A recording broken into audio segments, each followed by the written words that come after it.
Chapter 2. Blood Money. Standing in the road, still shaking from the effects of adrenaline and fear, Jake stares down at his blood-covered knuckles.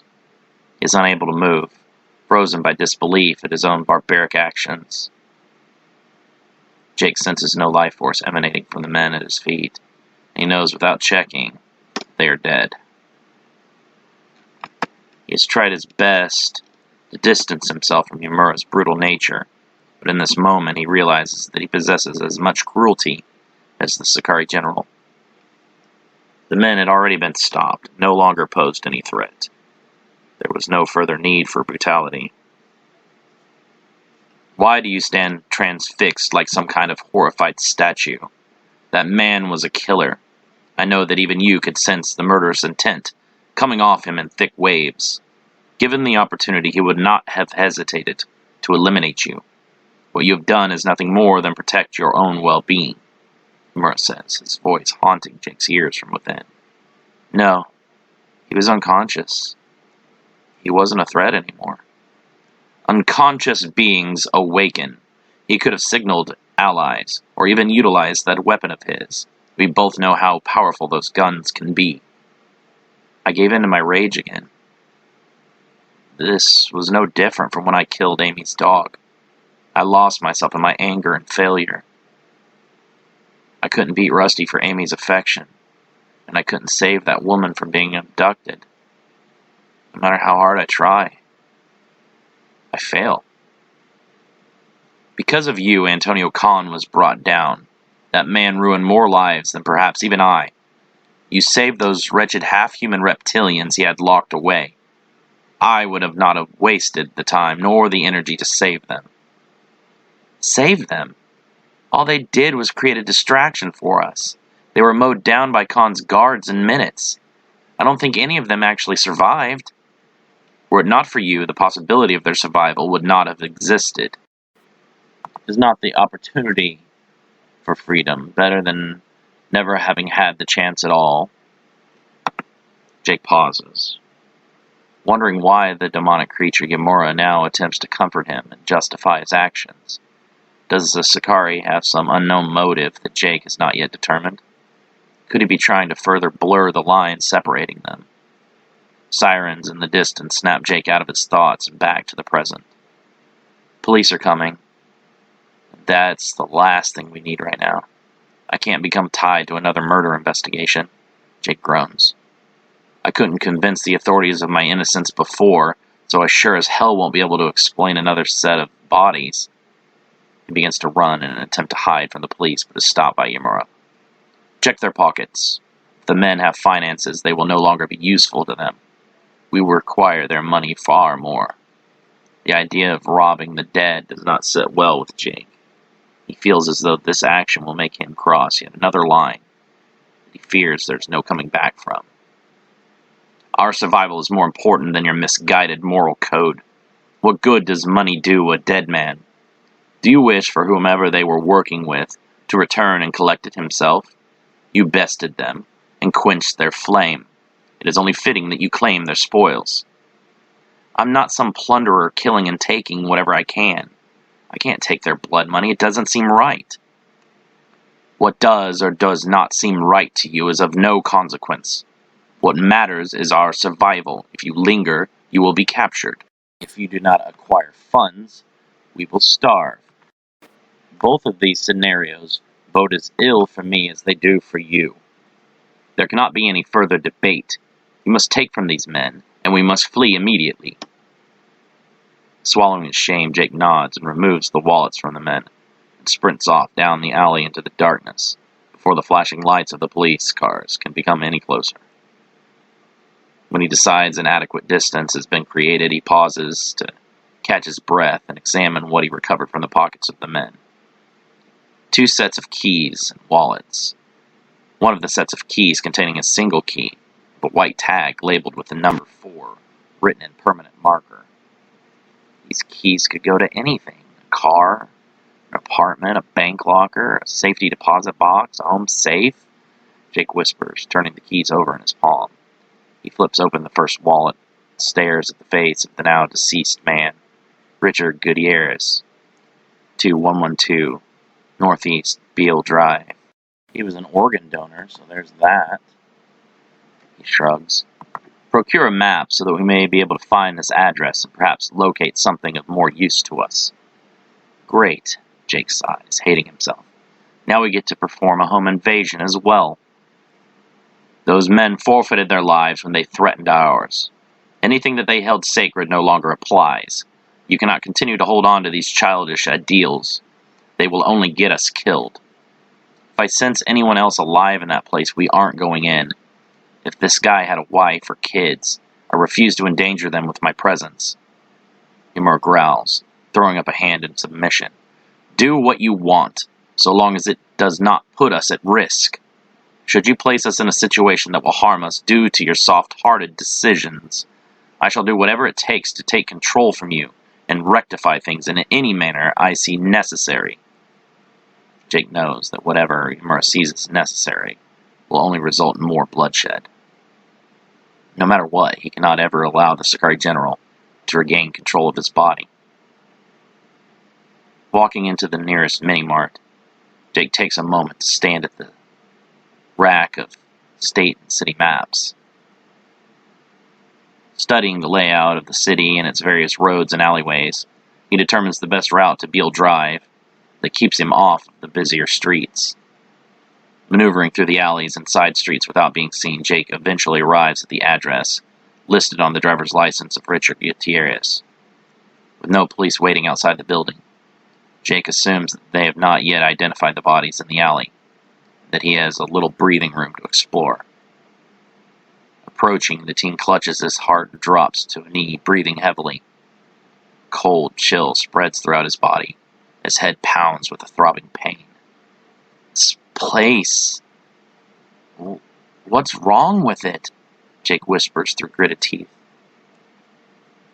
A strong Sakari presence resonates from this structure, Ymir says, his interest suddenly piqued. I faintly recognize the energy, but it is very distorted and faint. Inyana? No, I am sure that it is not her. I could never mistake her energy. My sister's power is far more sinister and overwhelming than this fragmentary energy. This is just a sliver of Sakari energy?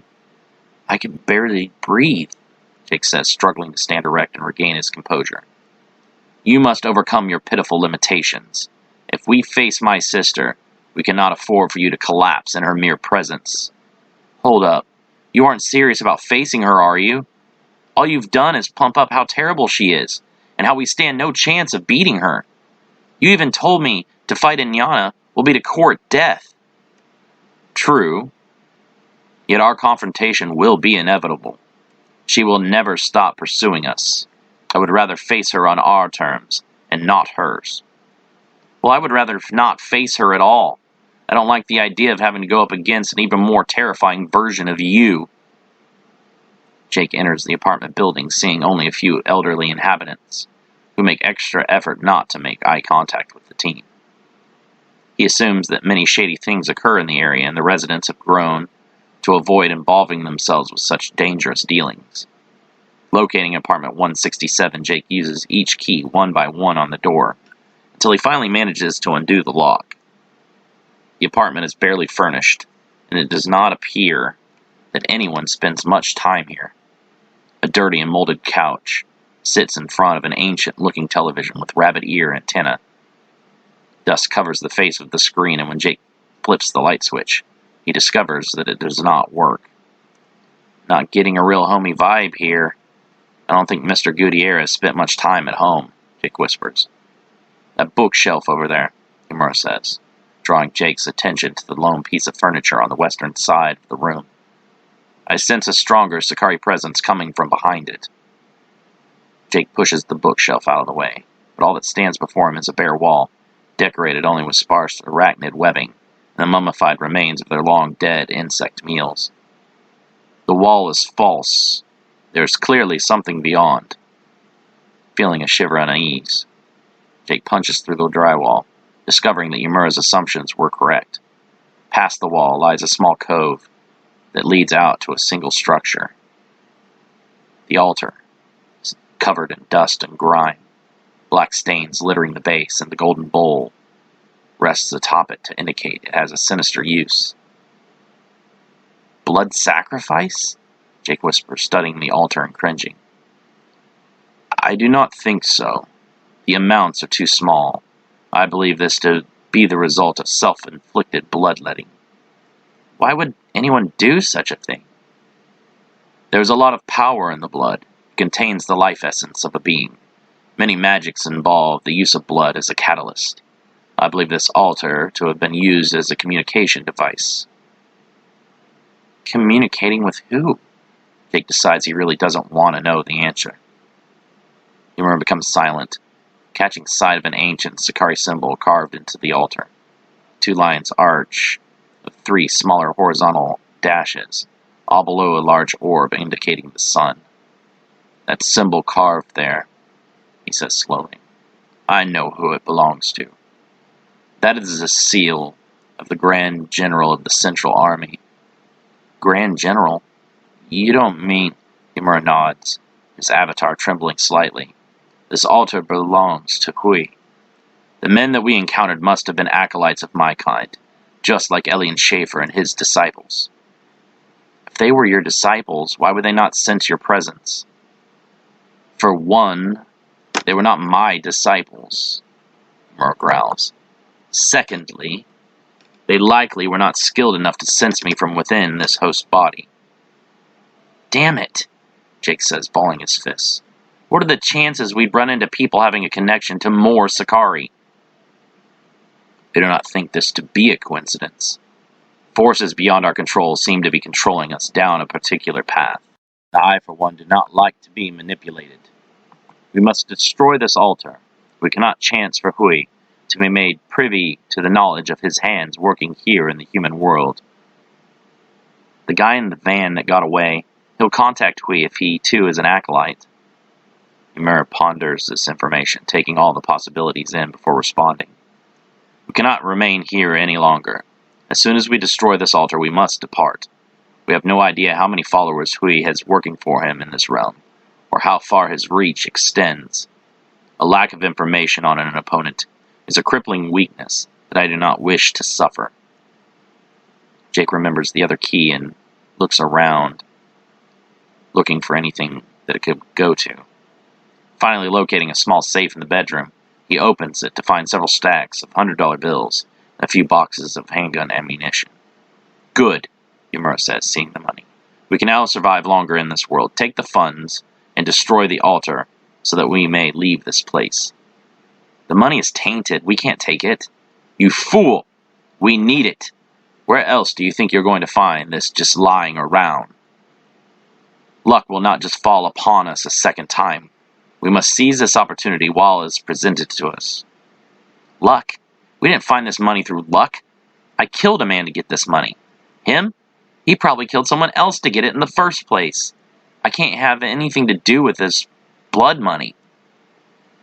The money itself cannot carry such traits as you suggest. If we do not use it, someone else will.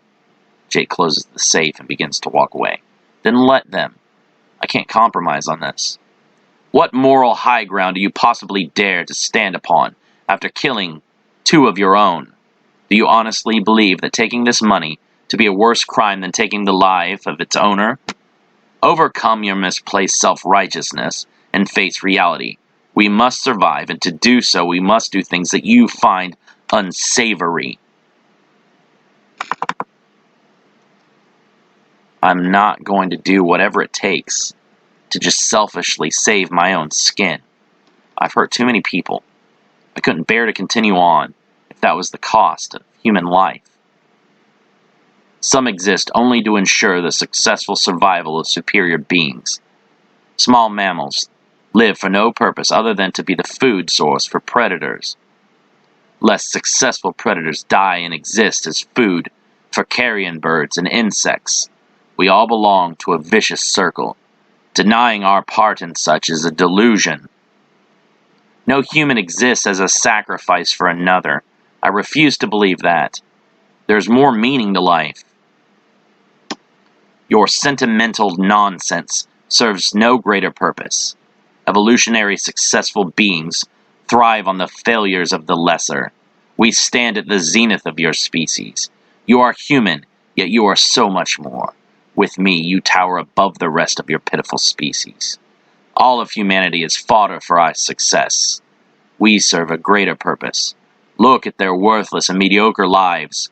Some humans awaken and toil all day long, just to create wealth and success for others. They do nothing to improve their own lives, spinning in place. Eat, sleep, work, defecate, procreate. Humans live in a great wheel of meaningless action. Having people in your life that you love gives any life a purpose. I feel sorry for you for not having that joy. Ha! Where are those that you love? Are they here with you? Is it they that flee from the police? Is it they that fight and struggle just to stay alive? You are nothing but a memory to them. They care not for you or your plight. You're wrong, Jake says angrily. He refuses to doubt the strong familial bond that ties him to his relatives and home. Yamura waves a hand, dismissing Jake and all further discussion. You shall see in time that love is a heavy iron shackle that will do nothing but hold you down. Freeing yourself from petty attachments will be the only way that we are ever going to survive. The driver of the van, a slim man with unkempt brownish-orange hair, and piercings running down the length of both ears and through his nose, enters the small office located beside the 3 warehouses it oversees. What are your comrades? A large man with a square chin and prominent jaw asks. His accent is thickly Russian, and his beard and eyebrows are nearly as shaggy and black as his mane-like tresses. Some kid showed up and attacked us. I barely escaped. You ran from a child? Sergei asks in disbelief. Are you not employed as muscle? You could not outmuscle a fucking child! He was fast, the man says in fear, sensing his employer's agitation. We never stood a chance. He struck them with super fast moves that I couldn't even see, like a goddamn witch, or a Jedi or something. Sergei leads the reluctant driver through the office and into one of the warehouses. The air inside is stale, and the temperature is bitter cold. The heavy industrial shutters are down, hiding the warehouse from the prying eyes of the public. Sergei has been careful to keep his activities in America less scrupulous within the confines of the warehouse. The driver is nervous, fearing retribution for failing to fully complete his task, because Moody and Dodd got themselves killed and were unable to gather more human sacrifices. The burden of that failure falls upon him as the lone survivor. The person that attacked you, do you recognize them? Sergei asks, depressing the button on the shutter controls so that the driver can bring the van inside. Regardless of their success, police patrols may flag the license as suspicious if it had been seen in the area of any crime scenes. The driver, Irving Allen, pulls the van inside of the warehouse. Sergei inspects the van for damage, or worse yet, surveillance equipment. Never seen the kid before, but I can't say enough how fast he was. The guys, they didn't stand a chance against him. He pauses, knowing that his employer would not so easily accept the notion that a single teenage boy could have eliminated his men. He was brutal, too. He wasn't like anyone I've ever met. There was something wrong about him. What's wrong is that you and your men were paid handsomely to accomplish certain tasks for me and failed to deliver. The interference of a child should not have affected your success. I'm telling you, he was more of a monster than a kid. A monster, you say? Did he have red eyes? Claws, perhaps? What about horns or tail? Irving shakes his head with shame. The teenager may have been savage, but he still looked like a normal, albeit haggard, boy. I did not think so. Sergei's disappointment is palpable. He grabs the man by the throat, stopping any further sounds from emerging. Did you at least bring the sacrifice? Yes, the man pleads, begging for forgiveness. We had our eyes on 2 women after a young couple we nabbed, but the boy got in the way. We nearly lost one of the two we had already due to his interference. Sergei throws the man to the ground and forces himself to smile. The smile is more unnerving than his threatening gestures. At least you did not return empty-handed. For that, I would have slit your throat and left you for the rats. Lord Hui would have found it insulting to receive you as a tribute. You are not worthy of our Lord. We will still need more sacrifices. Lord Hui has increased his appetite as of late. I am unsure why, but he is gaining strength. I believe it is near the time for him to walk again in this world.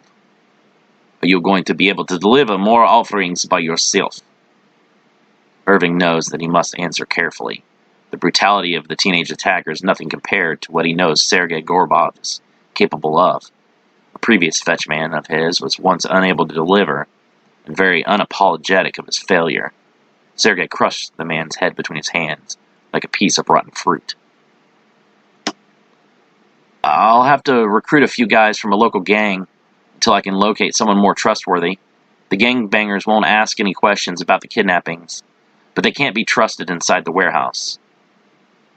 Sergei must find his answer acceptable because he nods.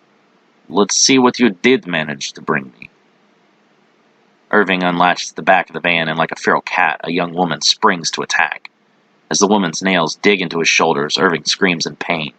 He stumbles about, flailing, before her added weight forces him to the ground. Billy Finch rolls off the bloodied and crying mess of her abductor and makes a run for the doors. Sergei laughs, amused at the display.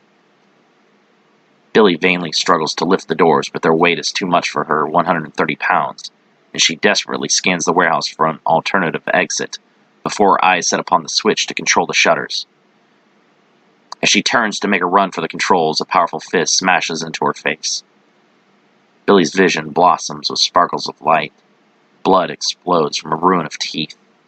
The young woman's nose breaks apart like fragile glass. Get up and be useful, Sergei growls at Irving as Billy collapses in a heap on the warehouse floor.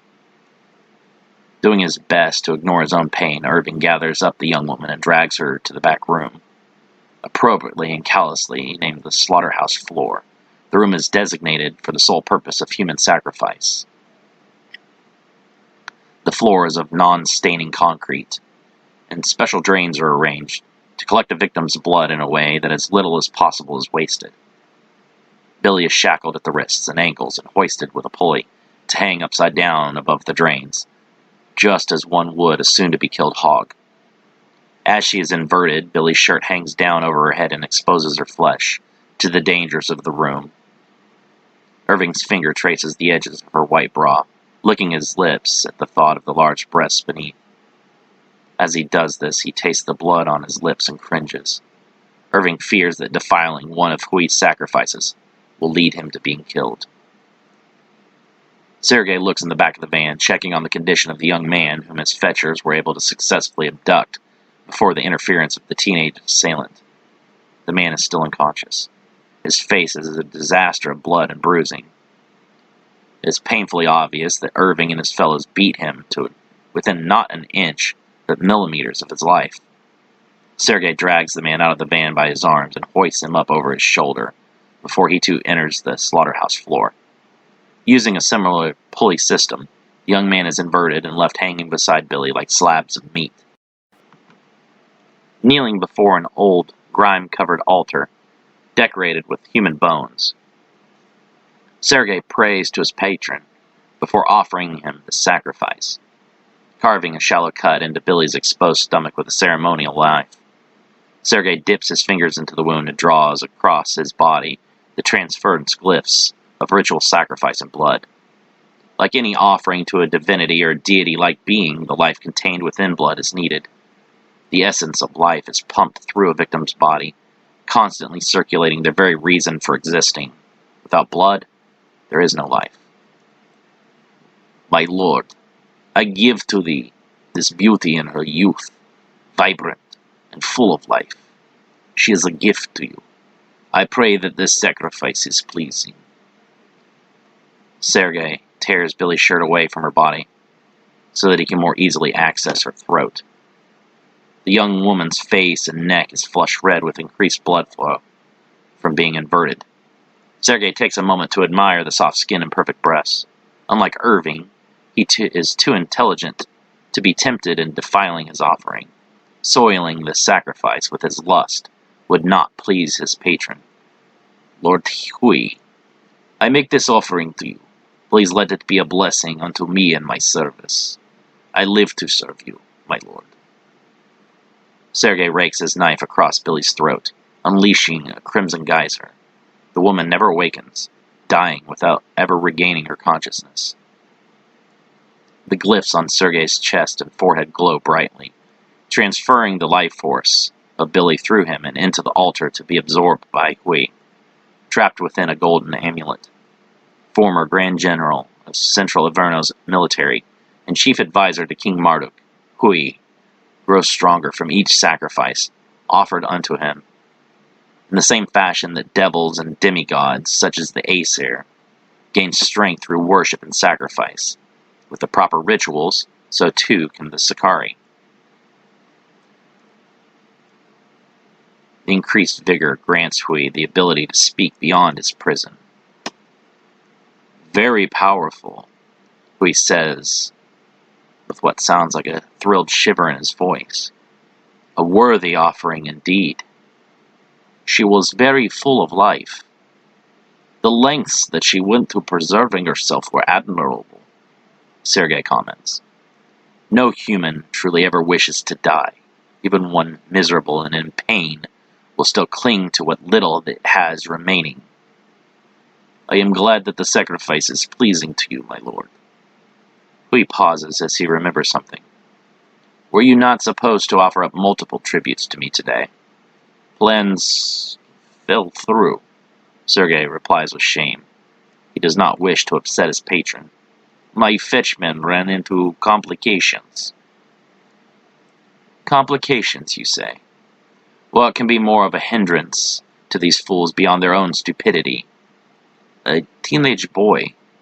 Sergei knows that he'll be unable to smooth this disaster over, and is filled with unrelenting terror. He killed all but one of my men. The survivor claims he was a fierce opponent. Damn, Hui whispers. I'd hoped my fears were unfounded. What is it, my lord? What do you know about this boy? Nothing definitive, but I've had dreams. Dreams are common for one who has been trapped in the abyss for so many years as I have, and I barely pay them any mind now. Something is troubling in Hui's thoughts, and he struggles to express himself. Recently I had dreamt of my rival Yamura, and him being revived. In addition to that, I dreamt that my queen too had awakened. I see now that these dreams may have been prophetic in nature. That, or perhaps I may have somehow sensed their revivals from within my prison. Either way, this boy you encountered is troubling. I have great suspicion that his identity may very well be that of my former subordinate and the betrayer that left me imprisoned in this amulet. What can be done to prove this is true? Sergei hopes that any method of placating himself will alleviate his lord's anger at missing sacrificial opportunities. Nothing until I can confirm things for myself. If Yamura and Inyana are revived, the latter will seek me out for my aid. My loyalty to the royal family was unquestionable. I'm sure that my queen will know how dearly I desire my revenge upon Yamura for leaving me to rot within this prison for so long. Sergei turns to Irving, who is busy preparing the young man, hanging beside the still draining corpse of Billy, for his own demise. Send out the Sakati. I want that kid found and eliminated for his interference. Irving nods, dashing out of the room. A mystical flame emerges from an altar near Sergei, and the large man kneels in reverence. Two red eyes materialize from within the flames. My lord, Sergei says reluctantly. He is too afraid to add to his own failure. What now? Hui growls, expecting the bad news. The tribute I gathered for you has been soiled. The money I allocated for your new temple It has been stolen. Stolen?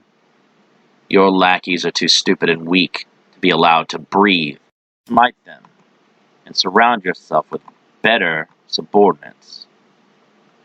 Yes, my lord, Sergei nods. I am afraid it goes deeper than that. Hui cuts him off, suddenly feeling something in the outside world that he has not felt for thousands of years. I sense a familiar presence nearby. That traitor Yamura has returned to this world. Now I have no doubts. Your former subordinate, my lord?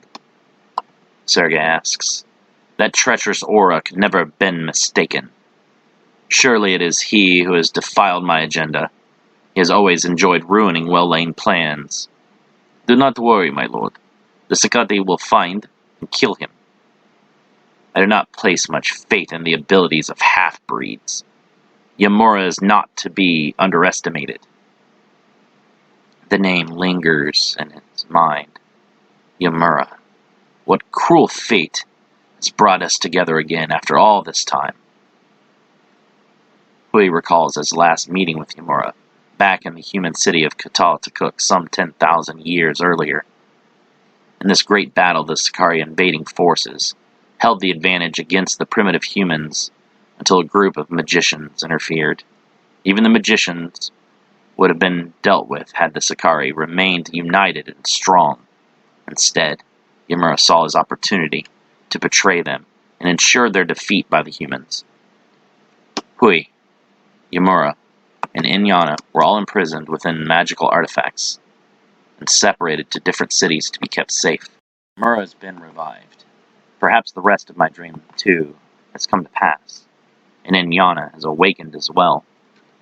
I shall have to send my acolytes out to discern this for truth. That backstabbing vermin will pay dearly for his crimes against us. He will suffer and die slowly, and his scream shall be retribution for my long and painful imprisonment. Jake walks down the street, constantly looking back over his shoulder in nervousness. The town is dark, and many seedy characters lurk in the shadows, preying on the weak. He can feel their eyes upon him, judging him based on his appearance alone. To the predators of the urban jungle, Jake appears as nothing more than a teenage boy and an easy target. Slung over his shoulder is a duffel bag containing the $250,000 formerly hidden within the safe of the late Richard Gutierrez. After much debate, Yamura was able to finally convince him how much they needed the money and how it could decide their fate later. Taking a small portion out as a deposit, Jake is able to procure a motel room, even in the late hours of the night. The blood is gone. So why do I still feel it? Jake whispers to himself, standing in front of the mirror and scrubbing his hands for the 6th time. Guilt burns in Jake's conscience, blocking the physical pain that is the result of the entire top layer of his skin being scrubbed off. His hands raw, and tears streaming down his face. Jake begins to hyperventilate. Calm yourself. Your panic does us no good. Today will not be the last instance you will be forced to kill in order for us to continue surviving. Inyana will send more pawns against us. It is only a matter of time. We will be placed in another situation where it is either them or us. Do not lose your fortitude. We need to remain composed now more than ever. He does learn of our presence from the man who escaped. We will not only be fighting Inyana's forces, but also his. Without us maintaining our senses, we will not survive a two-fronted assault. Yamura's visage replaces Jake's own in the reflection in the mirror. It is the Sakari's true form, blue skin, black hair, red horns, and eyes. Jake knows that it's impossible for Yamura to be in control, and he is instead projecting his image into his mind for other reasons. The blood will not wash away so long as the source remains to trouble you. Put aside your foolish conscience. You'd know all about that, wouldn't you? Jake says, again washing his hands. Yes, I have killed thousands. Entire armies have fallen at my feet. The wailing of widows and orphans have sung many a chorus in my name. I'm not like you. I don't enjoy the pain of others. You cannot fool me. I sense the true emotions within you. The thrill of their demise enthralled you. They were trying to hurt that woman, and I got caught up in the moment. If her well-being were your primary concern, you would have focused on saving her rather than punishing her attackers. Do not worry. In time, you will be able to control that thirst and mold it to your own need. Imura pauses, sensing something. Downstairs, I sense Sakati. So what? Jake asks, puzzled. Sakati. They're humans infused with the blood of my kin. They're hybrid assassins, and much stronger than normal humans. How could they have found us so quickly, Jake asks, near panic. Sakati are known to possess uncanny senses. When you killed those men, you left behind slight traces of energy. They must have followed that energy signature directly here. Jake begins to sweat. How strong are they? Imura smiles, creeping Jake out. Stronger than you, but nowhere near the level of a full-blooded Sakari such as I. I know what you're getting at, and the answer is no. I will not give you control. I can't jeopardize the safety of innocents just to save my own skin. Stop putting your foolish pride before our self-preservation. The Sakati will kill us both if you do not give control over to me. The motel room door is blown off its hinges as 5 men in black tactical gear rush into the room. It's him, Ankur Sakuja, captain of the Sakati task force, says in confirmation. Put your hands behind your head and do not move. Jake tenses, indecision clouding his mind in a deep fog. The Sakati fan out, boxing Jake in. The small room is already tight on space, and the team maneuvers himself into a position where no one can get behind him. The first attacker lunges from the right, and Jake kicks a chair into him. The man is set sprawling, and Jake pivots just in time to get an arm up to block a head-level chop from an attacker to his left. Darting in low and fast, a third Sakati drives a hard fist deep into Jake's gut. The teen exhales, a plume of spittle and blood erupting from his mouth. He tries to retaliate but misses his swing, catching an elbow to the left side of his face. Jake staggers into a hard right that causes his vision to blur as blossoms of light sparkle into existence before his eyes. Tie him up. We don't want him regaining consciousness on the drive, Ankur says to his subordinates. Jake braces himself with a hand on the kitchen counter, trying to prevent his descent into dark oblivion. The butt of a rifle ends the teen's struggle, connecting with his temple and crumpling him to the ground, like a marionette whose strings have been severed. Blood swells out from around Jake's head as he collapses, catching the side of the counter on his way down. An inhuman growl echoes through the motel, and the Sakati nervously trade glances back and forth with each other. A cold wind blows from seemingly nowhere. Black tendrils of electricity leap from Jake's body, and the blood ceases to come forth. Captain, a Sakati whispers, aiming his gun at the boy's motionless form. He trembles slightly as he feels a dark energy climbing steadily in strength. Hold your fire, Ankur says, raising a hand. The boy is wanted alive. Jake stands, touching 2 fingers against the wetness of his temple. Red eyes stare back at the attackers and cause them to back away in fear.